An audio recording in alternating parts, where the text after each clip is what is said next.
Warahmatullahi wabarakatuh. Waalaikumsalam warahmatullahi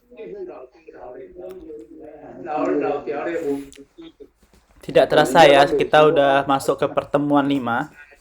Artinya kita tinggal 3 kali pertemuan lagi untuk semester ini. Oke, di pertemuan 5 ini kita akan belajar modul 5 tentang teori sampling atau cuplikan ya. Dan ini akan dipresentasikan oleh kelompok 1. Sebelum kita masuk perkuliahan, seperti biasa saya coba mengambil absen ya.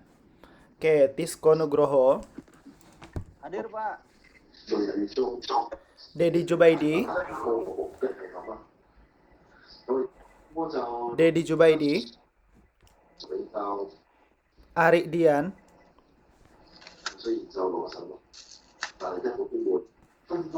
Rika Juliani, Hadir, Pak. Hadir Pak, Ari hadir Pak. oke, Anang Ma'ruf, Hadir. Atika, Hadir Pak. Irfanzi Hasan,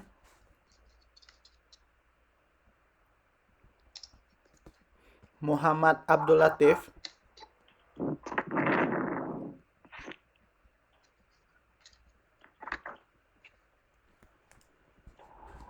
Kusaini, Hadir Pak. Mita Nindi Lolita, Yuni Fajar Wiranti, Neneng Nia Kurnia,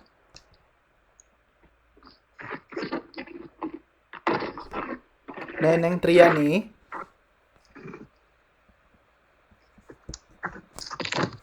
Retno Sari,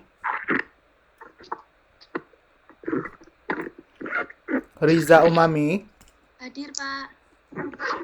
Sanisa, Siti Mariani, Taryuni, Taryuni hadir, Pak.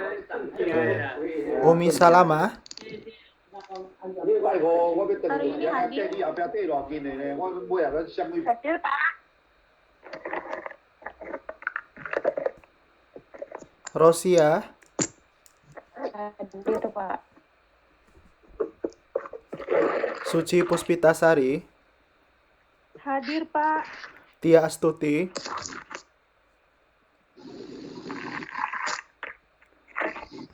Jaini, Hadir, Pak. Dewi Mayangsari, Hadir, Pak. Fitria Atwin Widiawati, Hadir, Widi Astuti, Neng Intan Nurdiani. Hadir, Pak. Oke. Jadi hari ini kita... Hadir, Pak. Siapa? Dedi. Oke, Dedi. Oke. Kita hari ini masuk ya belajar modul 5 tentang teori cuplikan atau teori sampling. Jadi, kita udah belajar tentang sampel sebelumnya. Kalau sampel itu artinya apa? Apa itu sampel? Perwakilan dari populasi ya. Beberapa populasi yang kita ambil itu namanya sampel. Tapi kalau sampling, cara yang digunakan untuk mengambil sampel ya. Jadi, kalau kita bicara tentang teori sampling, berarti ini teori yang menjelaskan tentang pengambilan sampel. Jadi, kalau kita mau melakukan penelitian, jadi kita tidak hanya ambil terserah kita maunya apa, tidak ya. Jadi kita harus mengambil sampel itu menggunakan teorinya. Misalnya kita ingin meneliti tentang pemasukan gaji penduduk Indonesia di Taiwan misalnya. Jadi kita untuk mengambil sampelnya tidak ada beberapa teori, bisa saja secara acak misalnya, atau ada teori-teori lain. Oke, kita langsung ya mulai mempresentasikan oleh kelompok 1. Oke, tidak apa ya, Anang Ma'ruf hidupkan kameranya, yang lain juga yang bisa hidupkan kameranya ya. Oke, Silakan kepada kelompok 1 dipersilahkan.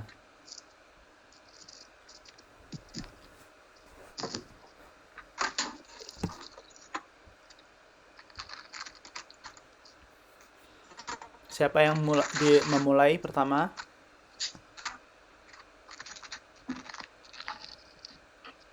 Mita Nindi Lolita. Oke, silakan.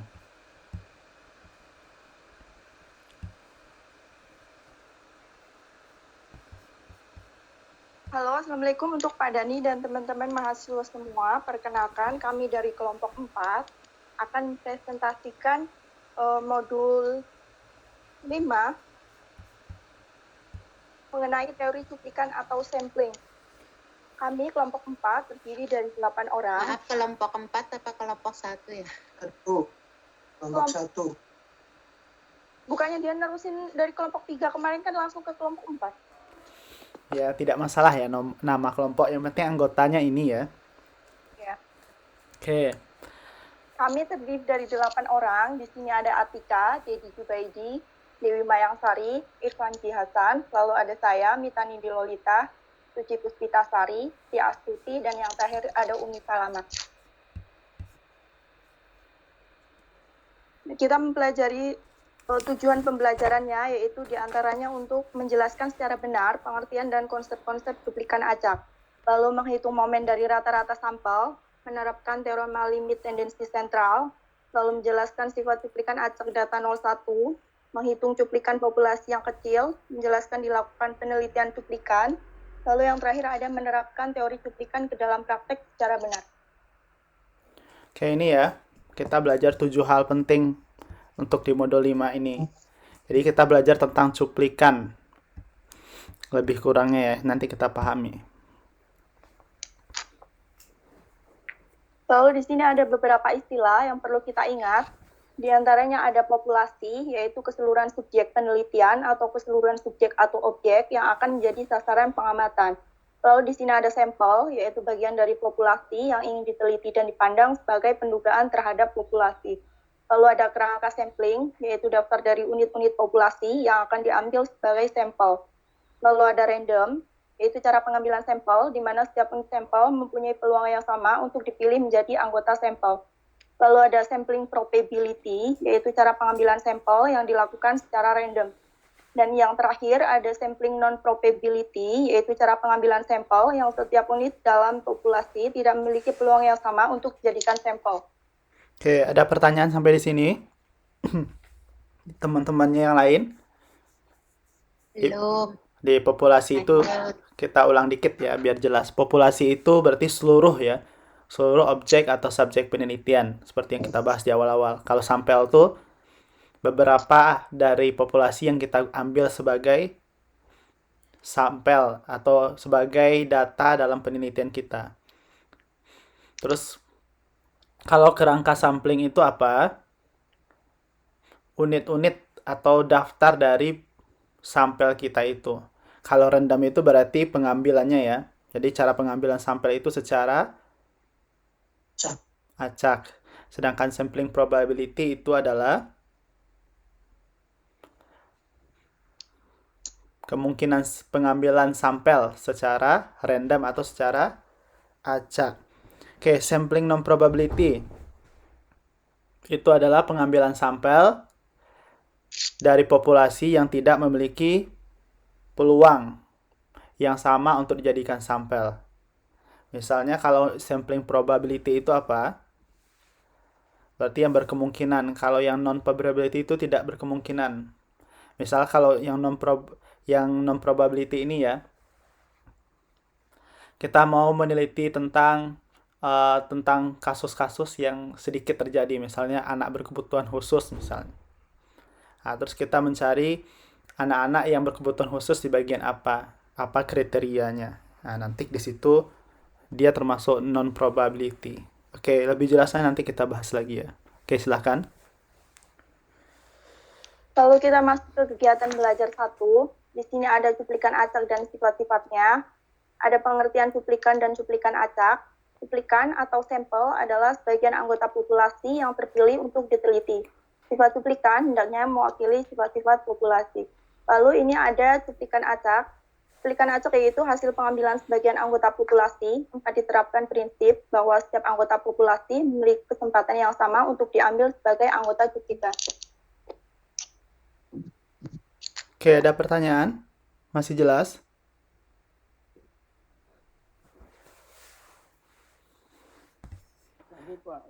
Oke, kita lanjut ya. Lalu kita masuk ke contoh. Di sini ada tabel tinggi 1.000.000 orang, populasi, dan perhitungan mu dan tau kuadrat dalam inci. Di dalam tabel ada 5 kolom. Dari masing-masing kolom ini ada keterangannya. Di kolom pertama ini ada tinggi X dalam inci. Ini ada data yang tingginya 60 inci. Lalu ada yang 63, 66, 72, 75, 75, dan 78. Lalu di kolom kedua ini ada frekuensi, yaitu jumlah data. Ada yang jumlah datanya 10.000 untuk 60 tinggi X, 60 inci. Lalu ada yang jumlah datanya 60.000 orang untuk yang tinggi X 63. Dan ke bawah ini dari setiap tinggi X dalam inci ada datanya, bisa dilihat. Lalu jumlah data ini semuanya ditambahkan, maka dia akan ketemu nilai N atau banyaknya data, yaitu 1 juta. Lalu kita masuk ke kolom ketiga. Di sini ada frekuensi relatif atau peluang X. Ini cara mencarinya, jumlah data dibagi dengan banyaknya data.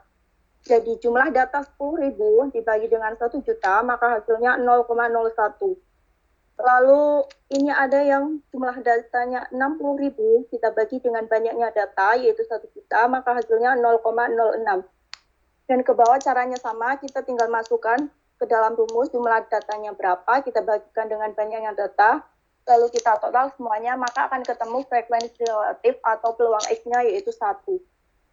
Lalu kita masuk ke kolom keempat, di sini ada nilai X dan peluang X. Ini kita cari nilai X dikali peluang X, kita cari nilai X-nya, tinggi X-nya 60, lalu kita cari dengan peluang X-nya berapa. Di sini nilai X dari 60, frekuensi relatifnya yaitu 0,01, jadi 60 kita kali dengan 0,01, maka hasilnya 0,60. Lalu ada yang tingginya 63 inci, kita kali dengan peluang X-nya yaitu 0,06, maka 63 kita kali dengan 0,06, maka hasilnya 3,78. Nah, seterusnya ini caranya sama. Nilai X-nya berapa, kita kalikan dengan peluang X-nya, lalu kita total semuanya, maka akan ketemu nilai X dikali dengan peluang X, maka sama dengan mu, nilai mu-nya sama dengan 69. Lalu kita masuk ke kolom kelima, di sini ada nilai X dikurangi mu, lalu kita kuadratkan, lalu kita kali dengan nilai peluang X-nya berapa. Di sini ada tinggi X 60, kita kurangi dengan nilai mu-nya 69, jadi 60 dikurang 69 sama dengan min 9, lalu min 9 kita kuadratkan jadi 81, 81 kita kalikan dengan nilai peluang X dari 60. Di sini nilai peluang X dari 60 yaitu 0,01, jadi 81 kita kali dengan 0,01, maka hasilnya 0,1. Lalu ada yang tinggi X-nya 63. 63 kita kali dengan nilai mu-nya, 63 kita kurangi dengan nilai mu-nya, sama dengan min 6, lalu kita kuadratkan, sama dengan 36, lalu kita kalikan dengan nilai peluang X dari 63. Nilai peluang X dari 63 ini ada 0,06. Jadi 36 kita kali dengan 0,06, maka hasilnya 2,16. Dan ke bawah caranya sama, tinggal kita masukkan ke rumus nilai X-nya berapa, kita kurangi dengan nilai mu-nya berapa, kita kuadratkan, lalu kita kali dengan nilai peluang X-nya berapa. Lalu kita total jumlah semuanya, maka akan ketemu nilai tau kuadrat atau variansnya, yaitu 10,26. Nah, nilai varians itu adalah bentuk kuadrat dari standar deviasi. Lalu untuk mengubah ke bentuk standarnya, maka kita akarkan nilai 10,26, maka akan ketemu nilai 3,20, ini untuk nilai taunya. Dan nilai tau kuadrat atau variansnya itu 10,26. Dan demikian tadi presentasi dari bagian saya. Jika ada yang tidak jelas atau ingin ditanyakan boleh. Terima kasih. Untuk presentasi selanjutnya akan dilanjutkan oleh Kak Irfanji.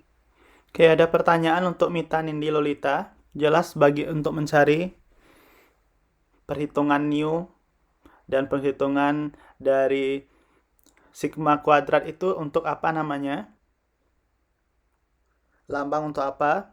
Varians untuk Yes. populasi ya. Oke.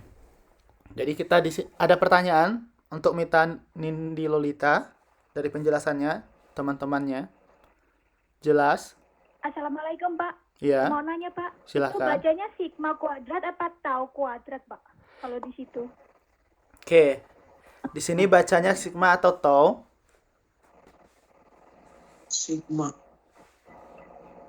Oke. Jadi kalau untuk kita kalau bicara tentang apa ya, statistik, kita itu banyaknya menggunakan sigma ya, dan kita kan bicaranya untuk populasi dan untuk sampel ya, berarti kita menggunakan new untuk rata-rata populasi, dan sigma ini adalah standar deviasi untuk populasi ya. Sigma kuadrat adalah varians untuk populasi. Oke. Ada pertanyaan lagi?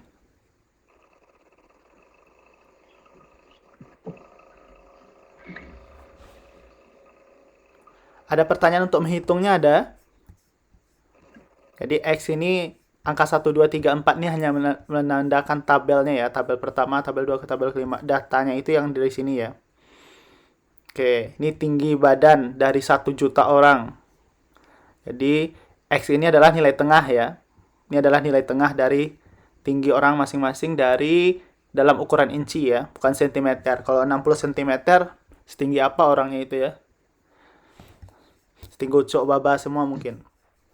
Oke, jadi dalam inci ini jumlahnya, orangnya. Setelah itu ini adalah frekuensi relatifnya. Ini cara mencarinya bagaimana untuk frekuensi relatif. 10.000 dibagi 1 juta ya. Ini 60.000 bagi 1 juta. Dapat hasilnya masing-masing. Setelah itu untuk mencari X PX-nya berarti tabel X dikali tabel PX. Dapat hasilnya. Untuk ini seperti yang dijelaskan tadi oleh Mita. Jadi X dikurang new, nilai X dikurang new dikuadratkan dikali nilai PX-nya. Oke, ada pertanyaan? Kalau tidak kita lanjut ya. Oke, silahkan Irfanji Hasan.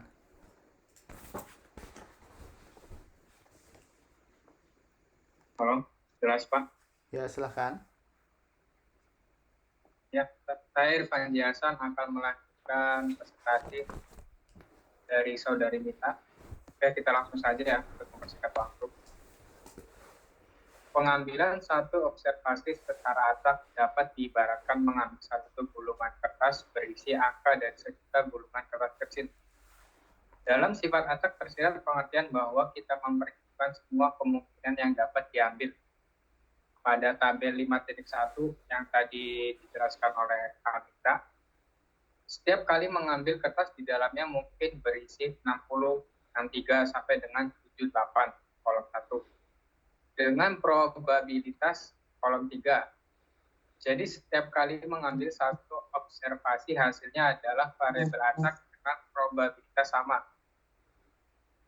Hal ini juga sama dengan distribusi probabilitas populasi kolom 3. Apabila memilih dengan cuplikan di atas dengan cara di atas dan sesudahnya kertas digulung tidak dikembalikan lagi, maka dikatakan cuplikan kita takayun atau independen satu sama lain.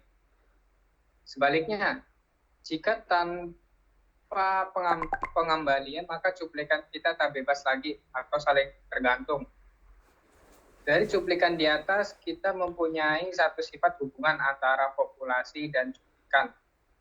Sebuah cuplikan acak yang beranggotakan N observasi X1, X2, X3, sampai dengan Xn yang bebas atau takayut disebut cuplikan acak sederhana.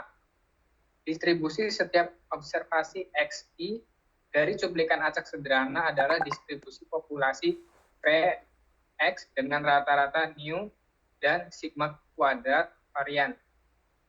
Pengecualian dari hal di atas mu dan varian sigma kuadrat memiliki momen pertama, X bar, yaitu rata-rata cuplikan, dan momen kedua adalah sigma X bar, yaitu simpangan baku cuplikan. Oke, next. Oke, ada pertanyaan? Oke, ini masih penjelasan dari tabel tadi ya. Oke, ini.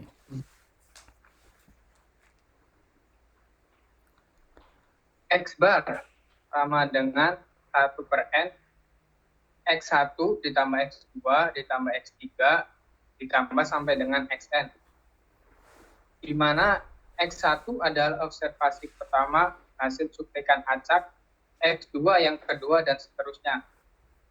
Kita ingat bahwa nilai XI sama dengan I sama dengan 1, 2, 3, sampai dengan N adalah variabel acak.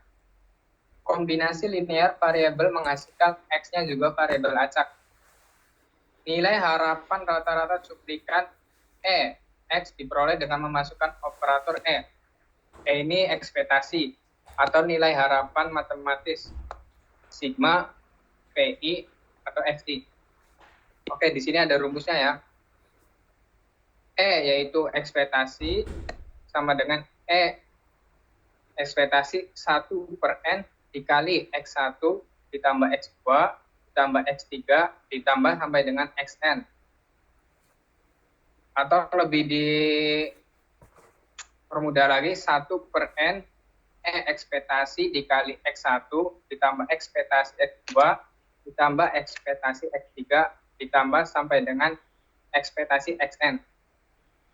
Terus 1 per N dikali nu1 ditambah nu2 ditambah nu3 ditambah sampai dengan nun sama dengan 1 per N dikali N nu sama dengan nu. Ekspektasi sama dengan nu.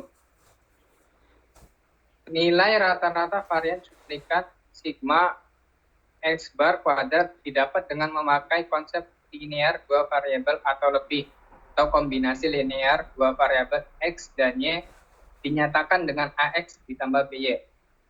Kombinasi linear memiliki nilai ekspektasi rata-rata AX ditambah BY sama dengan A kuadrat. Varian X ditambah B kuadrat, varian Y ditambah 2AB, kovarian X, Y, bila X dan Y tak kayut atau bebas, kovarians X, Y sama dengan 0. Oke, next. Oke, ada pertanyaan sampai di sini? Teman-temannya ada? Kalau ada, tanya ya. Ada? Enggak, Pak.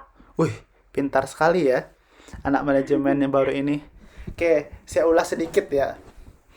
Oke, jadi di sini kalau kita mencari rata-rata, berarti semua data, ini kan datanya semua ya dibagi dengan N, atau bisa dibuat dengan seper N kali semua data. Atau semua data dijumlahkan dibagi N ya.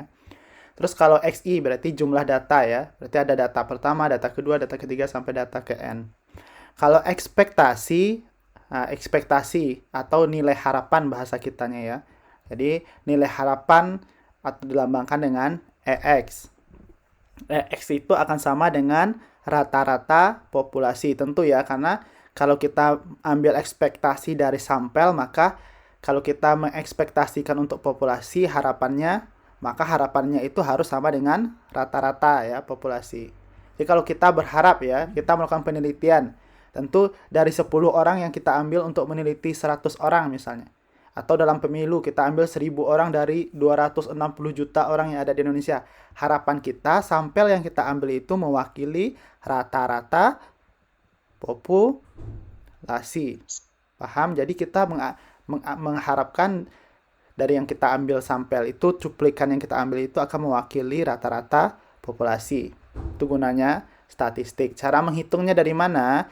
Jadi ekspektasi X itu, ekspektasi itu jumlah setiap data dijumlahkan dibagi per N ya. Sama dengan 1 per N ekspektasi setiap data yang kita miliki. Sama dengan seper N new 1 karena ekspektasi X1 new 1, ekspektasi X2 new 2 sampai ekspektasi Xn itu new n. New 1 tambah new 2, new 3 sampai new n berarti n kali new. N dikali jumlah banyak new. Makanya di sini per n kali n habis tinggal new ya. Maka ekspektasi kita dari pengambilan sampel itu mewakili dari rata-rata populasi. Oke. Sekarang di sini ada variance. Jadi kalau variance sigma kuadrat ya, kalau pakai X bar dia berarti rata-rata, variance rata-rata. Kalau misalnya nanti sigma X, sigma saja, sigma itu kan apa artinya? Standar simpangan baku atau standar deviasi ya.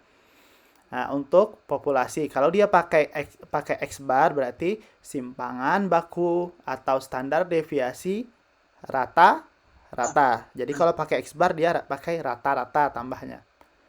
Jadi karena kita mau melihat rata-ratanya ya. Nilai rata-ratanya bagaimana gitu. Oke, kita lihat selanjutnya. Nih, ada di sini ya. Sigma X bar berarti ini kalau sigma saja dia adalah simpangan baku atau standar deviasi. Kalau dia pakai X bar berarti simpangan baku rata-rata untuk populasi. Oke, silahkan Ivan Hasan. Silahkan Irfan. Oh iya, terima kasih Pak penjelasannya. Oke, kita lanjut ya. Varian X sama dengan 1 per n kuadrat atau varian X1 ditambah varian X2 ditambah varian sampai dengan Xn. X1, X2, X3 sampai dengan Xn adalah variabel tak kayut satu sama lain, sehingga kita pakai rumus di atas dari uraian yang baru varian X1 sama dengan 2 varian populasi. Oke, di sini ini rumus varian ya, yang tadi adalah rumus nilai harapan matematis, sekarang yang varian. Varian X sama dengan 1 per n kuadrat dikali sigma kuadrat ditambah sigma kuadrat ditambah sampai dengan sigma kuadrat sama dengan 1 per n kuadrat dikali n dikali mu sigma sama dengan sigma kuadrat per n. Atau lebih digampangkan lagi rumus yang di bawah ini, sigma X bar sama dengan akar sigma kuadrat per n sama dengan sigma per akar n.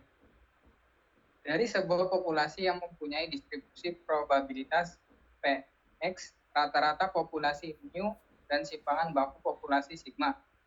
Bila diambil satu cuplikan acak sederhana, maka cuplikan ini akan memiliki rata-rata cuplikan X bar yang nilainya akan berfluktuasi di sekitar X sama dengan sigma dan simpangan baku cuplikan sigma atau akar n. Oke, next. Oke, ada pertanyaan? Tidak lagi, Masya Allah, pintar semua ya. Kalau variabel tak gayut itu maksudnya apa ya Pak? Oke, apa itu Irfan Hasan artinya? Variabel tak gayut itu adalah variabel yang tak sama. Oke, terjawab pertanyaannya Dedi yang bertanya atau siapa itu? Tisko Pak. Terjawab pertanyaannya? Udah Pak, alhamdulillah Pak, terima kasih. Oke, jadi variabel tak gayut itu apa hubungannya dengan nenek gayung katanya ya? Oke, tidak bercanda ya. Oke, jadi yang tidak sama ya. Jadi di sini variabel X. Jadi variance X. Berarti kalau varian itu dia kita ingat ya, varian itu adalah kuadrat dari populasi ya. Maka dia kalau tadi 1 per n, sekarang 1 per n kuadrat dikali variabel X, varian X1, varian X2 sampai varian Xn. Terus kalau kita mencari varian X-nya, untuk satu ini aja ya, varian X ini saja, maka dia 1 per n kuadrat dikali sigma dari masing-masing data kita miliki. Terus berarti dia kali n data berarti banyaknya data variance ya. Jadi setelah itu kita kalikan ini dihabis jadi sigma kuadrat ya. Sigma kuadrat per N. Jadi untuk sigma X bar saja, kalau ini kan dia varians ya. Kalau simpangan bakunya berarti akar dari nilai ini ya. Akar dari nilai itu, maka sigma kuadrat itu sigma ya. Karena akar dari sigma kuadrat habis ya, akar dengan kuadratnya. Tinggal sigma. Per akar N-nya tetap dalam akar. Oke, itu untuk simpangan bakunya. Oke, paham sampai di sini? Oke, paham ya? Oke, silahkan lanjutkan.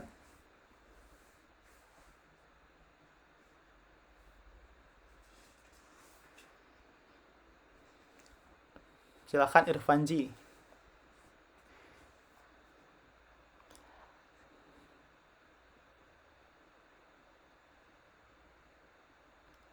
Irfan. Contoh 2. Ya. Sebuah cuplikan dengan 4 populasi yang diambil dari suatu populasi yang disajikan dalam gambar. Itu di samping ada sebuah gambar ya. Kalau di modul kalau nggak salah pada halaman 5.7. Ya, benar. Gambar berikut memiliki nilai rata-rata X yang berfluktuasi di sekitar E. Ekspektasi sama dengan sigma. Dengan simpangan baku sigma atau akar N sama dengan sigma atau akar 4 sama dengan sigma atau 2. Oke, mungkin contoh selanjutnya akan dilanjutkan oleh teman saya. Oke, di sini diketahui 4 observasi atau 4 sampelnya ya, berarti sigma dibagi akar 4 gitu ya. Jadi ini 4 ini banyak pengambilan datanya. Di sigma dibagi akar 4. Akar 4 itu 2 ya. Maka ekspektasi untuk dari yang ditanya soal karena ada 4 sampel ini, maka dia itu sama dengan sigma dibagi 2. Oke, tinggal dimasukkan dia ke dalam rumus. Oke, silahkan. Lanjutannya. Umi Kaltum. Umi Salamah ya. Silahkan Umi Salamah Assalamualaikum. untuk ceramah ya. Oke, waalaikumsalam. Assalamualaikum warahmatullahi wabarakatuh. Di sini saya Umi Salama mau melanjutkan presentasi ya.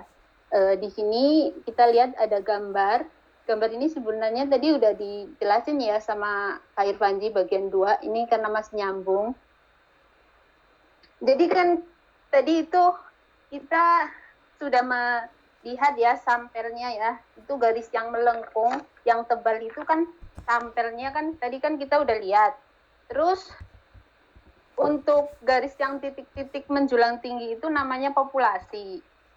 Jadi misalnya kita di sini mau meneliti hasil voting untuk presiden. Jadi kita mengambil sampel, kita berharapnya tuh bukan sampelnya atau berapa nilai sampelnya, tapi estimasinya untuk populasi. Jadi kita memprediksi yang kecil untuk hasil yang besar. Oke, benar ya. Paham semua? Jadi kalau kita masih mau menjelaskan Umi? Enggak, Pak. Oke. Oke, di sini ya. Jadi kalau ini data kita, sampel kita. Jadi kalau sampel, artinya kita mengambil sampel itu agar populasi yang mewakili populasi ya. Jadi kalau kita pemilu tadi contohnya. Jadi kalau kita mengambil 1000 sampel, artinya dari 1000 sampel ini bisa mewakili dari seluruh populasi. Artinya bukan populasi lebih kecil dari sampel, tidak. Tapi ini adalah data dari populasi itu kita harapkan berada di antara sampel yang kita ambil. Jadi kalau 1000 sampel yang kita ambil, berarti 260 juta itu harus berada di dalam sampel ini ya. Nilainya. Mewakili nilai sampel. Jadi ini dia. Misalnya kalau nilai kelas, misalnya kita ngambil nilai kelas ya. Nah, ini nilainya. Ada 70, 50, 70, 80, 100 misalnya. Nah, kalau di dalam populasi yang kita harapkan, dari yang sampel kita ambil tentu berada di antara nilai yang ada itu. Tidak melenceng dari nilai yang kita ambil itu. Makanya estimasi kita itu akan berada di dalam sampel yang kita ambil. Oke, paham ya? Ini dari contoh yang tadi ya, kita dapatkan sigma x kuadrat, sigma x bar atau standar deviasi rata-rata dari soal tadi sigma per 2. Ini yang kita hitung tadi. Maka kita harapkan populasinya itu adalah di sini ya, sigmanya. Oke, kita lanjut. Bentar. Ini yang dimaksud dengan ekspektasi itu ya. Jadi harapan kita itu rata-ratanya, ekspektasi itu tadi sama dengan apa? New atau rata-rata populasi. Berarti dia berada di sini dia. Di tengah-tengah ini. Ini namanya rata-rata populasi. Kita lanjutkan.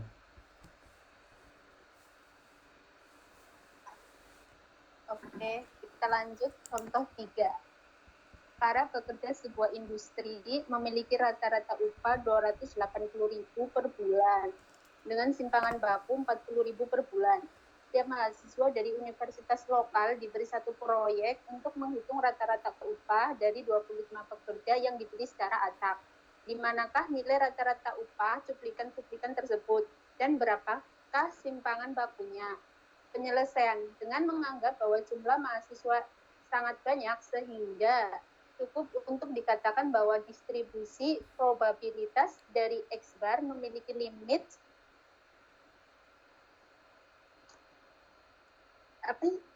itu apa bacanya Pape? Populasi ya, populasi distribusi populasi, maka nilai X bar akan berfluktuasi sekitar estimasi X sama dengan mu sama dengan 280.000 dan simpangan bakunya itu 40.000. Jadi kita masukkan ke dalam rumus sigma X bar sama dengan sigma per akar N sama dengan 280.000 dibagi akar 25 hasilnya 80.000. Pembahasannya itu diketahui soal ya, rata-rata upahnya itu atau mu-nya itu 280.000 per bulan. Terus yang diketahui soal simpangan bakunya ada 40.000. Terus diketahui soal lagi 25 pekerjanya itu sampel atau N ya. Kita masukkan ke dalam rumus tadi. Itu sigma X bar sama dengan sigma jadi 40.000 dibagi akar 25. Akar 25 sendiri itu 5, jadi hasilnya 8.000. Oke, tahu ya. Jadi setelah baca soal jadi tahu kita. Jadi di sini sigma X bar itu sigma ya. Sigma itu adalah simpangan baku populasi. Nah, ada 40.000 dia. Yang 280.000 itu adalah rata-rata dari rata-rata populasi. Rata-rata populasi itu new. New itu sama dengan ekspektasi dari yang kita harapkan. Nah, yang ditanya soal adalah di manakah berapakah simpangan bakunya. Berarti kalau simpangan baku rata-ratanya berarti sigma X bar sama dengan sigma dibagi akar N. 40.000 dibagi akar 25 N-nya 25 pekerja. Akar 25 itu 5 ya. 40.000 bagi 5 yaitu 8.000. Oke, jelas ya. Kita lanjutkan. Ada pertanyaan sebelum dilanjutkan?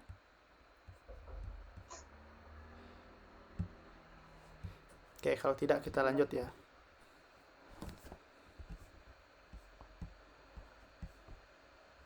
Oke, silahkan dilanjutkan.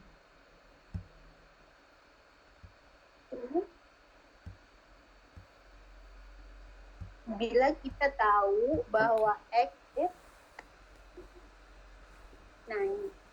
bila kita tahu bahwa X dan Y adalah sebuah variabel normal, maka setiap kombinasi linear yang berbentuk Z sama dengan AX plus BY akan merupakan variabel normal juga. Teorema ini kemudian kita terapkan dalam masalah cuplikan. Setiap observasi X1, X2 hingga plus Xn dalam cuplikan kita akan berdistribusi normal apabila populasinya berdistribusi normal. Rata-rata cuplikan X bar sama dengan 1 per N dikali X1 ditambah X2 hingga Xn yang merupakan kombinasi linear variabel-variabel normal oleh karena teorema di atas mengakibatkan X adalah juga normal. Di bawah ini serangkaian hasil percobaan yang bertujuan untuk mengetahui bentuk distribusi rata-rata cuplikan yang diambil dari berbagai populasi yang berbeda apabila jumlah anggota cuplikan semakin besar. Oke, di sini kita lihat ya. Jadi X bar itu jumlah semua cuplikan dibagi banyak data. Itu namanya rata-rata cuplikannya.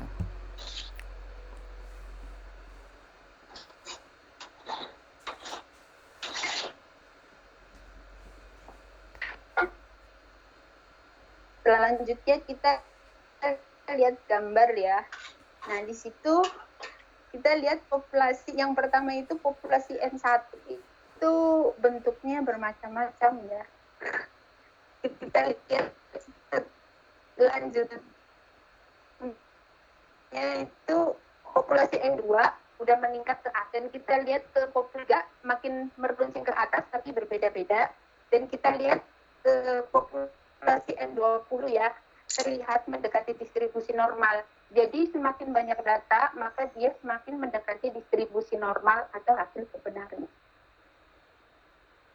Oke, jadi itu yang mau dijelaskan ya. Jadi di sini kalau kita ambil datanya sedikit, maka dia bentuknya makin datar ya. Jadi kalau semakin banyak data yang kita ambil, maka dia akan mendekati distribusi normal. Karena bentuk distribusi normal itu seperti itu ya. Oke, kita lanjutkan. Oke, silakan.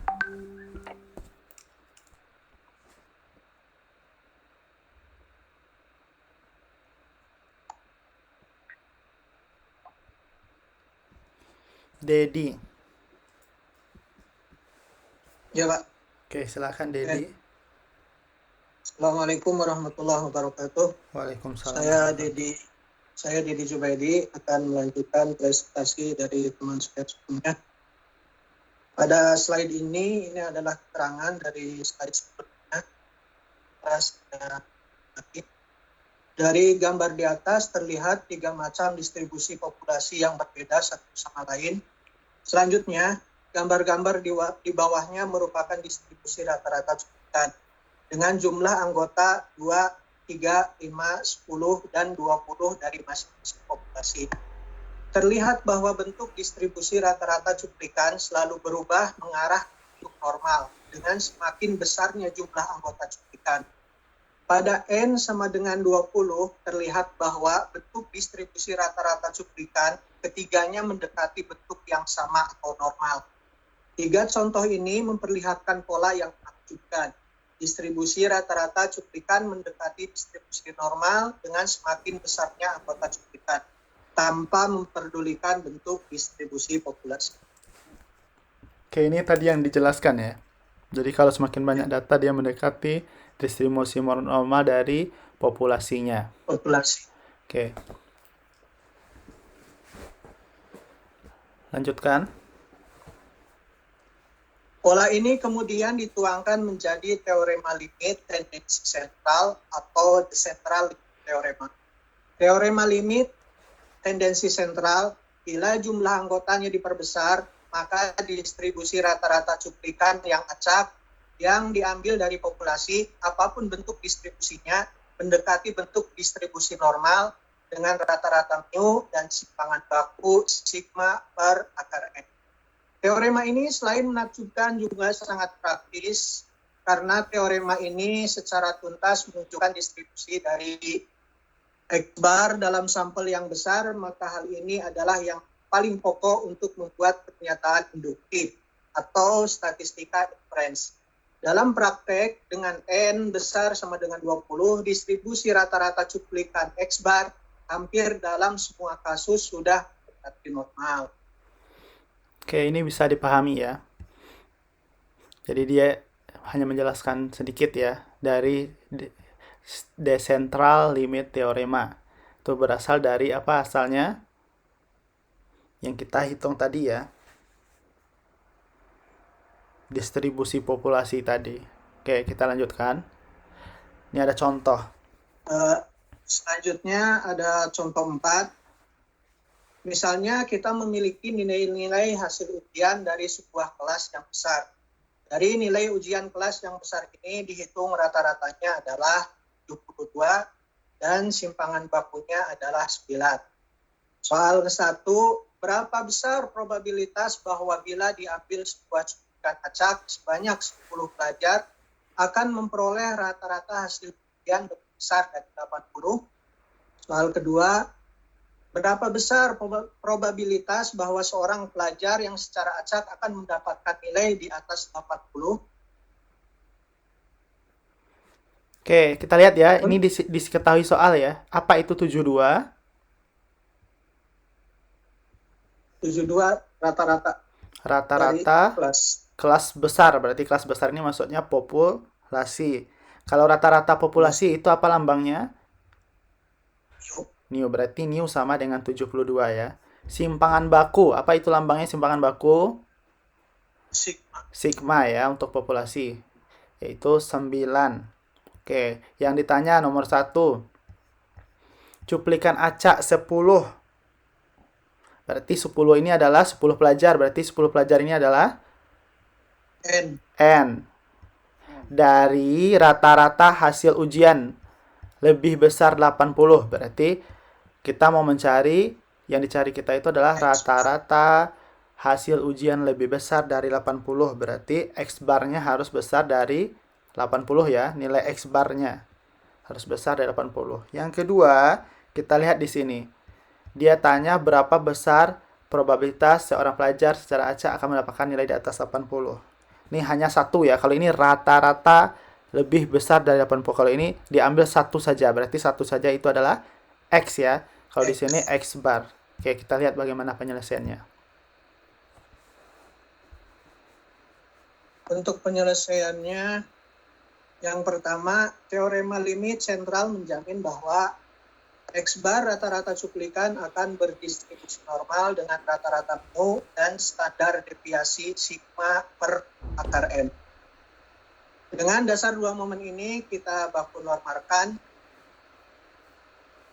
PR dalam kurung X bar lebih besar dari 80 sama dengan PR X bar dikurangi mu dibagi sigma per akar N sama dengan 80 dikurangi 72 dibagi 9 per akar 10 hasilnya 2,81. Jadi PR dalam kurung Z lebih besar dari 2,81 dan hasil dari tabel kurva normal diperoleh angka probabilitas 0,0025. Untuk penyelesaian kedua, untuk observasi seorang pelajar yang diobservasi dari cuplikan acak yang berasal dari sebuah distribusi normal, pembakuannya lebih sederhana, yaitu PR dalam kurung X lebih besar dari 80 sama dengan dalam kurung X dikurangi mu dibagi sigma sama dengan 80 dikurangi 72 dibagi 9 sama dengan 8/9. Jadi PR dalam kurung Z lebih besar dari 8/9 sama dengan 0,1867 atau dibulatkan 0,19. Ada pertanyaan? Ada pertanyaan yang lain? Di tadi yang kita jelaskan ya. Jadi di sini yang ditanya tuh rata-rata nilai siswa kemungkinannya itu lebih besar dari 80.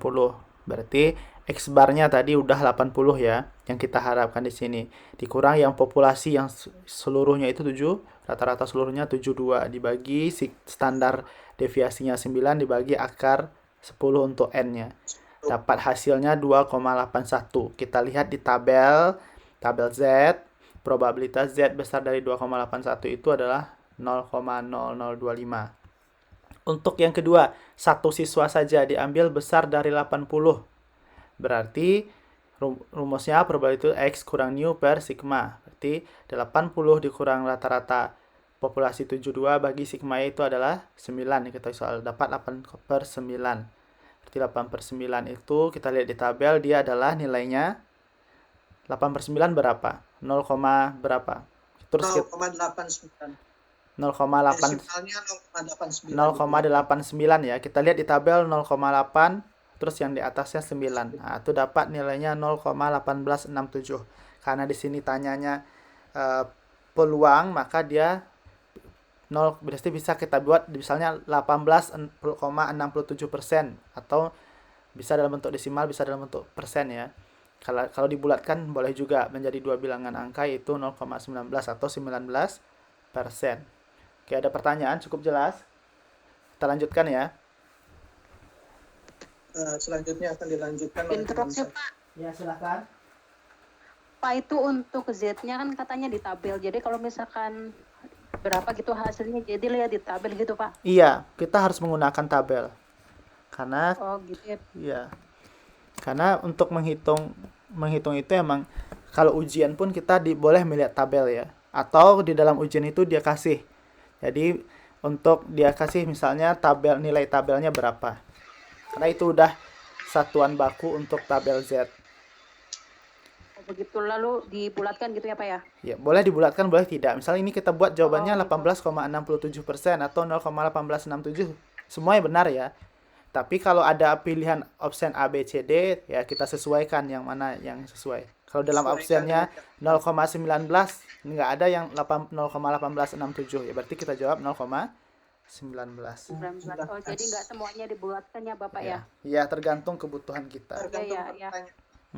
Iya Pak, terima kasih Pak. Iya. Oke, kita lanjutkan ya. Atika. Assalamualaikum. Iya Pak. Oke, silahkan. Assalamualaikum. Perkenalkan nama saya Atika. Saya akan melanjutkan presentasi dari Kak Edi. Terlihat bahwa kemungkinan besar yaitu sebesar 19% kita mendapatkan seorang pelajar yang memiliki nilai ujian melebihi 80, akan tetapi kemungkinan sangat kecil sebesar kurang dari 1% kita mendapatkan rata-rata nilai 10 orang pelajar yang melebihi besar dari 80. Dari 10 orang tersebut, beberapa orang ada di bawah 80 dan beberapa orang di atas 80. Bila di bawah 80 cukup besar provinsinya, maka untuk mendapatkan nilai rata-rata yang lebih besar dari 80 cukup sulit. Merata-rata berarti membuat nilai yang ekstrik, tinggi atau rendah. Mengapa yang diteliti hanya cuplikannya, tidak populasinya? Oke, mengapa Atika? Mengapa tidak kita teliti populasinya? Kenapa cuplikannya atau sampelnya? Masih ingat di saat pertemuan pertama saya bilang ya, kenapa gunanya kita mengambil sampel, tidak populasi ya? Bisa merusak populasi, banyak ya, keterbatasan biaya, menghemat waktu, dan lain-lainnya. Iya.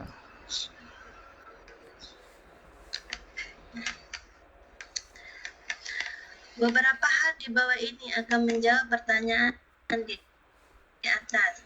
1. Keterbatasan sumber daya yang ada. Sumber daya dapat berarti uang ataupun waktu. Untuk mengetahui rata-rata tinggi orang Indonesia, misalnya, bila dilakukan pengukuran terhadap semua orang Indonesia akan memakan waktu dan dana jauh yang lebih besar dibanding bila dilakukan terhadap sebagai orang Indonesia.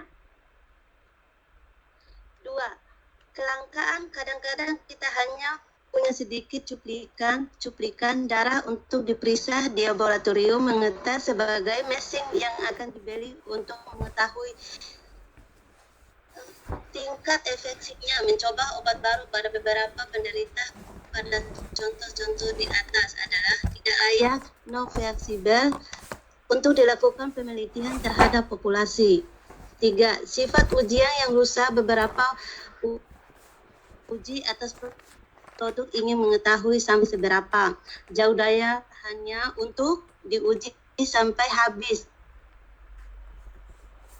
masa hidup kamu. Uji daya tahap bentuk mobil, uji hubungan gas dan sebagainya. Ini udah dijelaskan ya di awal pertemuan. Kenapa kita mengambil sampel tidak populasi. Oke, kita lanjutkan. Oke, kita belajar 2. Mengenal sifat-sifat cuplikan acak. A. Sifat-sifat cuplikan yang memiliki variabel 0 plus 1. 1. Rata-rata populasi minus sama dengan provinsi populasi atau P. 2. Singkat baku populasi sama dengan sigma sama dengan pin 1 min pin. Apabila dari populasi jenis ini akan ambil sebuah cuplikan, maka akan memiliki sifat-sifat. 3. Rata-rata cuplikasi S bar PI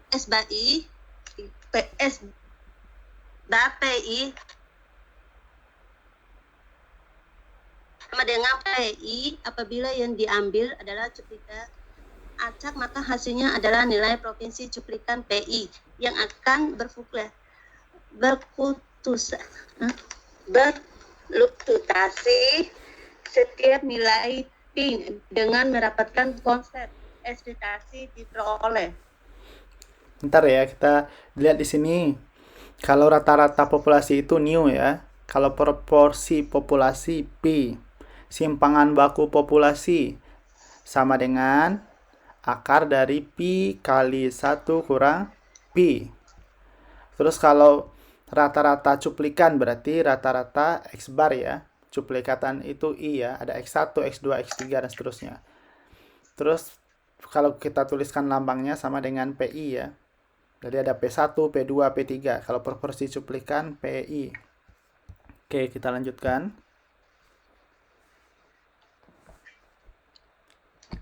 Assalamualaikum warahmatullahi wabarakatuh.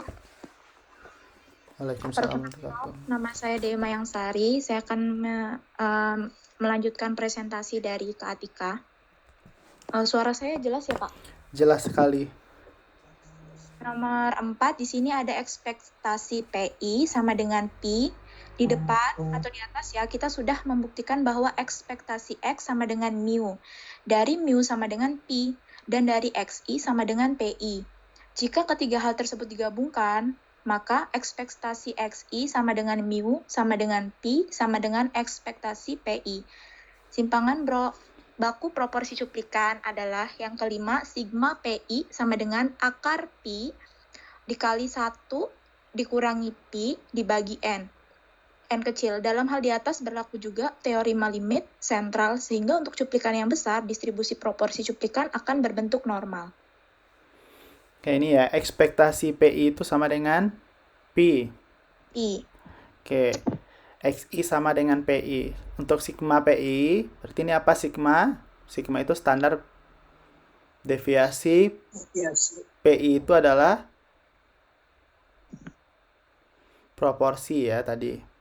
Berarti standar deviasi proporsi sama dengan akar dari Pi kali 1 kurang Pi per N.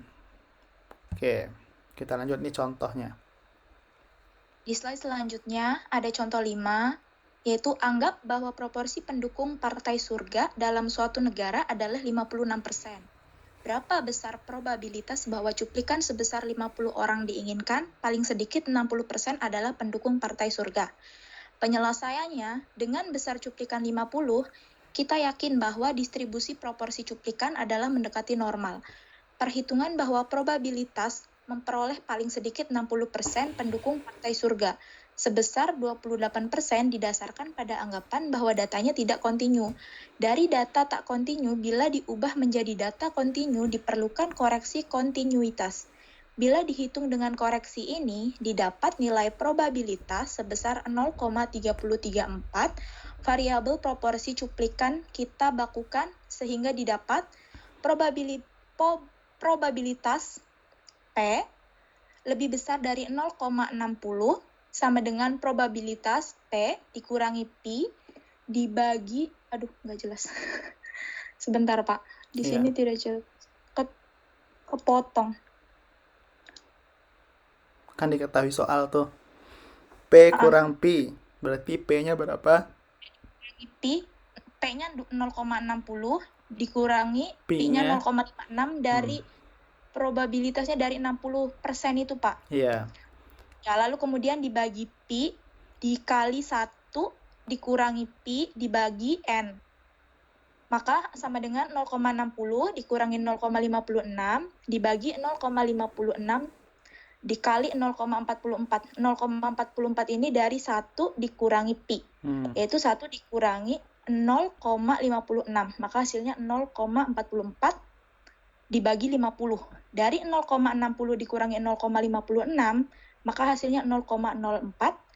Kemudian dibagi 0,56 dikali 0,44 dibagi 50, hasilnya 0,07. 0,04 dibagi 0,07 hasilnya adalah 0,57.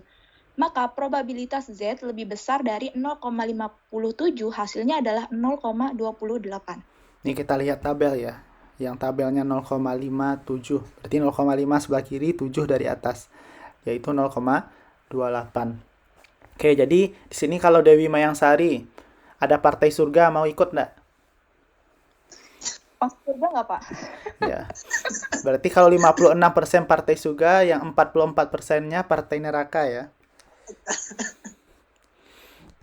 Oke, jadi di sini kita diketahui soal ya. Kalau 60% kita paling sedikit, berarti kalau paling sedikit berarti nilainya harus besar sama 60% atau 60%, jadi kita bikin 0,6 ya dalam bentuk desimal.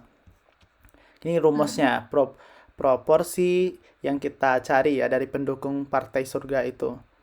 P kurang Pi. Kita ini ketahui soal semua ya. P-nya itu adalah 0,6. Pi-nya itu 0,56. Nah, ini udah Pi-nya sudah ketahui tadi. Tinggal masukkan ke rumus, N-nya itu 50 orang. Dapat hasilnya. Terus dapat hasilnya kita lihat tabel. Seperti yang dijelaskan Dewi Mayangsari tadi. Paham semua? Kalau paham kita lanjut ya. Dan kita lanjutkan di Ya, ada yang mau bertanya? Nanya bentar. Ya, silakan. Tadi ke belakang dulu. Yang tadi tuh yang diakarkan bawahnya bukannya. Ya, iya.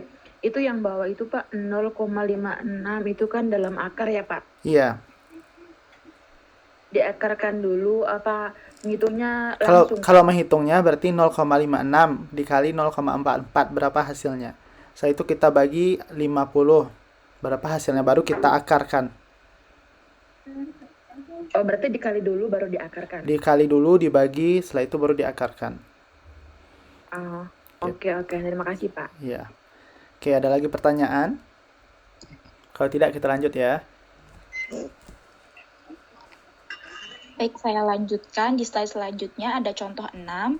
Bila proporsi populasi partai di atas adalah 40%, berapa besar probabilitas mendapatkan paling sedikit 100 orang pendukung Partai Surga dari cuplikan sebesar 200 orang? Maka penyelesaiannya, proporsi yang diinginkan paling sedikit adalah 100 per 200 dibagi 50%. Yaitu 100 dari probabilitas mendapatkan yang paling sedikit 100 orang itu pendukung dari Partai Surga, kemudian 200-nya dari cuplikan sebesar 200 orang. Kemudian 100 dibagi 200 hasilnya 50%.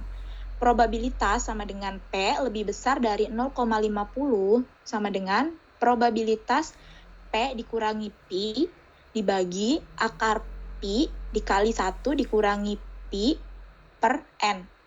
Maka hasilnya adalah P-nya 0,50 dibagi 0,40 dikurangi 0,40 dibagi akar 0,4 dikali 0,6 dibagi 200. 0,50 dikurangi 0,40 hasilnya 0,1.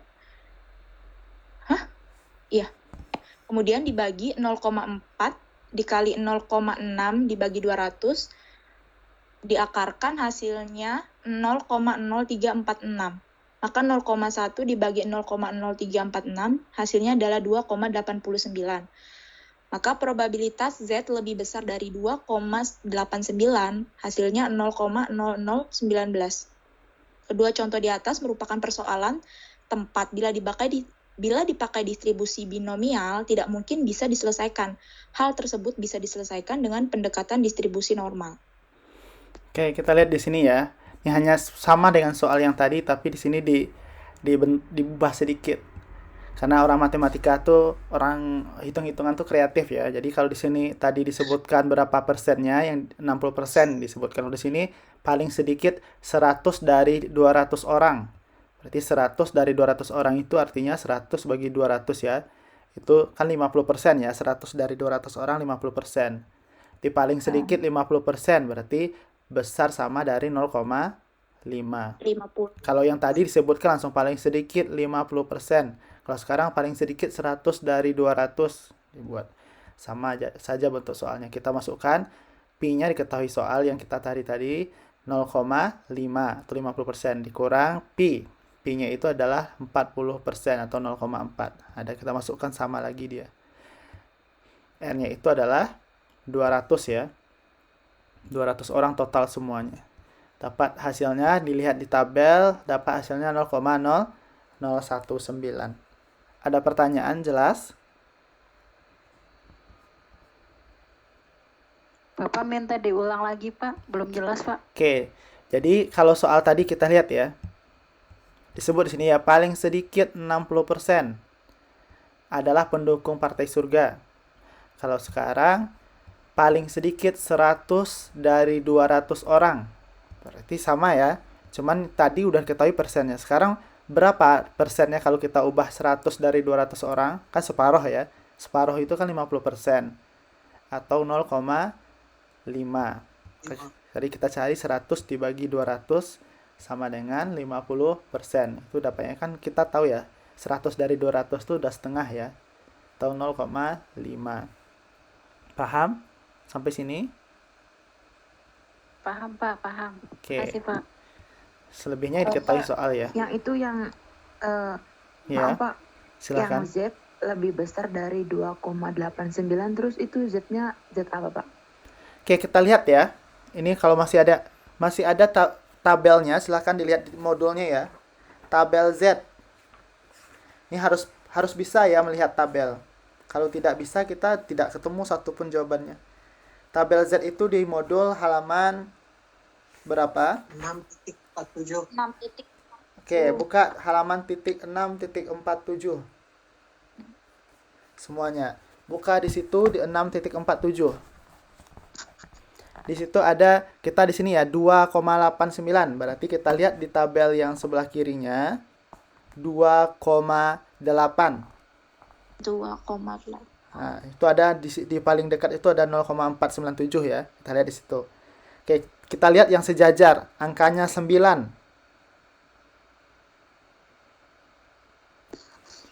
2,89 itu nilainya adalah 0,4981. Ini untuk yang paling tingginya itu 0,5 ya. Kalau menggunakan tabel ini berarti kita kurang ya. 0,5 dikurang 0,4981. Hasilnya itu 0,0019. Ada satu tabel lagi yang dibuat teman yang dimasukkan di minggu lalu kalau tidak salah ya. Iya, pertanyaan saya, Pak. Oke, nanti kita lihat ya. Bentar, biar paham ya. Di tabel Z yang dimasukkan di minggu lalu. Itu langsung nilainya ada ya. Kelompok 3.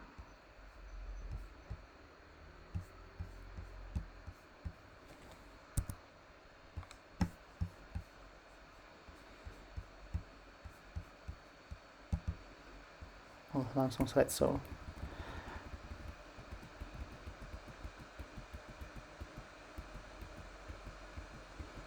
Di pertemuan 3 ini, tabel Z. Oh, ini masih tabel Z yang itu ya. Ada yang tahun lalu saya masukkan. Tidak adakah satu tabel lagi? Oh, tidak ada ya. Jadi kalau satu tabel lagi itu dia langsung nilainya ada. Biasanya itu menggunakan buku Walpole ya. Langsung ada nilainya. Kalau di sini berarti kan dapat hasilnya tadi 0 di 28 itu 28 yang sejajar 9 itu 0,4981 ya. 4,8. Berarti 0,5 dikurang 0,4981 4981. Oke, paham? Yang bertanya paham? Paham. Yang bertanya paham? Saya jelaskan lagi sedikit ya. Karena harus paham ini ya. Kalau nggak paham, udah capek kita cari hasilnya nggak ketemu dia.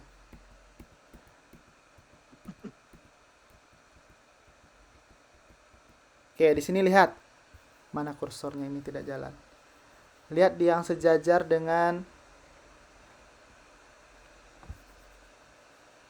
2,8. Nah, ini 2,8 ya. Kursornya tidak keluar.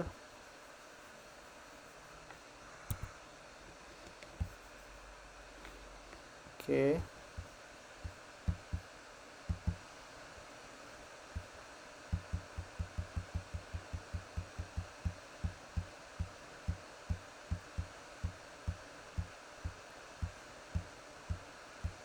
Oke, 2,8. 9 berarti 9-nya di sini ya. 2,8 9 berarti 2,8 sejajar dengan ini sampai di sini ya. Yaitu sejajar dengan 9. 0,4981. Nah, nilainya berapa? 0,5000 ya. 0,5000 yang ini ya, 0,5000 dikurang dengan 0,4981. Hasilnya itu 0,00919 ya. Oke. Paham semua? Maaf, Ya. Pak. Ya, Paham, Pak? silakan. Maaf, Pak. Ya. Ini kan kalau di tabel ini kan 4981 ya. Iya. Itu hasil 0,0019 itu dari pengurangan dari 0,5 Iya. kurangi 4981. Iya. Nah, ada di tabel lain itu nilainya itu bukan 4981 tapi 9981. Nah, pengurangannya bukan 0,5. Satu ya, Satu. 1 dikurang. Iya. Itu sama aja ya, Pak? Sama. Karena ini tabel yang ini dia menggunakan setengah ya. Kita lihat. Ya, ada yang menggunakan setengah, ada yang menggunakan 1 ya. Iya. Jadi tabel kita ini mana tadi tabelnya? Ulang lagi kita buka ya. Kenapa seribet ini membuka file? Oke, sabar. Kalau mau masuk surga harus sabar ya. Mau masuk partai surga harus sabar. Kalau kita tidak. Oke, di sini tidak pula ada distribusi normalnya. Jadi di modul itu dilihat di atasnya ya, ada distribusi normal, ada di iris-iris sebelah ya. Nah, itu kan artinya distribusi normalnya menggunakan setengah. Kalau dalam tabel dia itu kita menggunakan besar sama. Kalau kita mau meneliti misalnya partai surga lebih baik dari partai neraka misalnya. Partai surga lebih banyak pendukungnya daripada partai neraka, atau kelas manajemen lebih baik dari kelas yang lain misalnya. Atau namanya distribusi normalnya setengah. Tapi kalau tidak sama, artinya kelas manajemen tidak sama, tandanya tidak sama, bukan besar, bukan kecil ya, tapi tidak sama, dua arah dia. Jadi kalau dua arah dia berarti menggunakan tabel yang tadi itu 1. Oke, paham? Oke, kita lanjutkan. Pak. Ya. Maaf bentar, Pak. Berarti intinya yang Z lebih besar ini dilihat dari tabel yang tadi ya? Iya. Oh. Dapat nilainya 0,5 dikurang nilai yang dalam tabel itu. Oke, paham? Oke, terima kasih, Pak. Iya. Oke, kita lanjut ya.